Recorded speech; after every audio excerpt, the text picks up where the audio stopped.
Hey guys, it's Katie, and it is approximately midnight and a half, but I'm here with a video because I missed Review Wednesday this week. It is now 12 a.m., so it's Thursday, and didn't get anything filmed, so I decided to go ahead and try to film this anyway. I didn't get to film it originally because I didn't want to film at night because, as you can probably see in this video, the lighting is way off. But I figured with the video that I've decided to do, it will be fine with this a little bit more warm lighting. I hope that is okay. Because today I'm just going to be talking you through my 4 Holy Grail foundations for oily skin. Now, I'm only going to be talking about actual foundations, so no BB creams, no any of that. This is just strictly foundations. I just wanted to keep this short and simple and to the point. These are just, in my personal opinion, the best foundations for oily skin out of every foundation that I've tried, which is quite a few because I am obsessed with foundations. These aren't going to go in any particular order just because I can't really put them in an order just because they all do different things kind of, but they are all good for a different reason. So I'm just going to go in order of what's in front of me.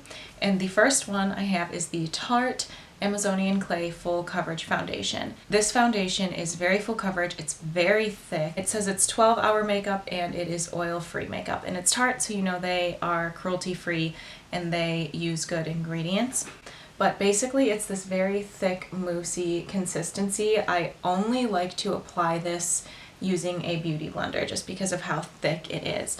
But in the summer especially, this is such a good foundation. You barely need any to cover your whole face. I have actually this on right now, but it's mixed with another foundation because it's winter, so I can't, like even I with oily skin can't really do this except in the summer. But it just is so smoothing, pores aren't a problem, it like just glides over my face using a beauty blender. I used to use a brush to apply it, I just don't like that anymore because I don't like such a heavy coverage, but this, especially when I had more acne problems, was amazing, and I still really do like it, but I tend to use it just in the summer because it is very thick and very heavy, and it will kind of cake up, I feel like, if you don't have oily skin. Now, I don't have dry skin, so I can't tell you, but I would just imagine that a person with dry skin would not like this, but that makes it great for oily skin.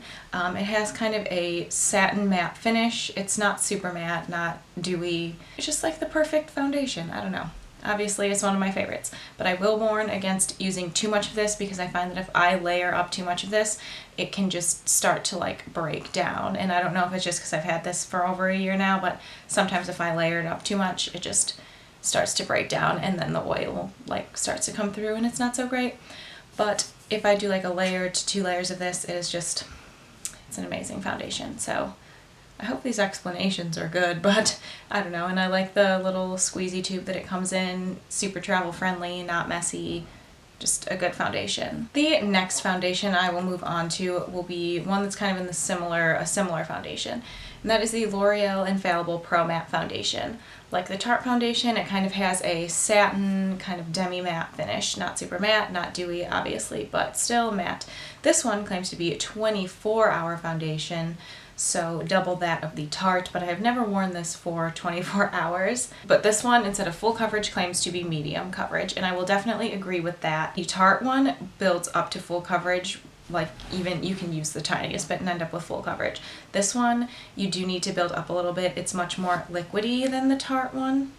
I'm just comparing it because a lot of people say that these are dupes, and I don't think so. But this one, as you can see, it is just a lot more liquidy. This one I like to use a pore minimizing primer with. It doesn't enhance my pores or anything, but like it doesn't smooth them over either. So yeah, this one is also oil free. It says that it is an air light finish, and I will agree that this is much lighter than the Tarte one. So if you are a person who doesn't like to have a heavier feeling foundation on your face, because the Tarte one definitely does have that feeling, this one is great. And this one I actually have mixed with the Tarte, and that is what is on my face now. It's a great combination, especially for the not super humid months of the year. So that's kind of my opinion on this. The only problem with this foundation is the color selection sucks. So bad. And next, I'll just finish up with the liquid foundations. This is the Rimmel Lasting Finish 25-Hour Foundation with Comfort Serum. This one is kind of fragranced, but I don't think it's breaking me out. It's a newer foundation. I hauled it a while back. This one is kind of a gel consistency, but still kind of liquidy. This one is another one that I only like to apply with a beauty blender. I pretty much only like to apply foundation with a beauty blender though, so that's kind of standard for all of these, but this is one that I just don't like with a brush, where like other ones I can sometimes kind of switch on and off, but with this one I do not like the way that it applies with a brush because it kind of just like weirdly smears over the skin, but if you use a sponge it just gets in there. This is probably my longest lasting foundation that I have, and it's the cheapest of all of these options. And this one claims that it is full coverage foundation enriched with comfort serum, instant perfect coverage that lasts all day, sweat, heat, humidity, and transfer proof for up to 25 hours. So this one says 25 hours. I don't know why a person would ever be wearing a foundation for 25 hours, but I kind of believe that this would be fine because I have worn it for like, I think my maximum hours with this is about 13 or 14 hours, and honestly, like, it is good and it's full coverage, and when you use a sponge it's light and doesn't get cakey no matter how many layers you build up with this. I just love it.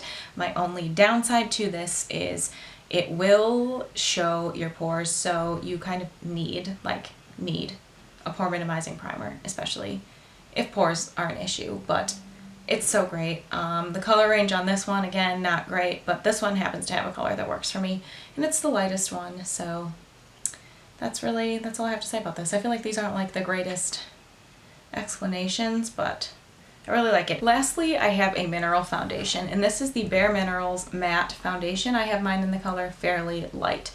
This one is obviously just a mineral foundation. These ones are a little bit hard to swatch, but it's just a mineral foundation. I recently tried the Blemish Remedy one, which I do like, but I don't think it holds up as well as this one does. This one I use in the summer, and when I wear it I get the comment that it looks like I'm not wearing makeup, and it's just very natural, so apparently that's a thing with this. I just really like it. It's a powder foundation and a matte finish, so you really kind of cut down on any chances of there being oils. I mean, some oil does still come through on my T-zone, but I would say out of all of these, if you want the lightest foundation with the most oil control, this one is your go-to. This one just takes a longer amount of time to apply. A lot of people say that mineral foundation is fast, but for me it's just not, especially to get the amount of coverage that I would like.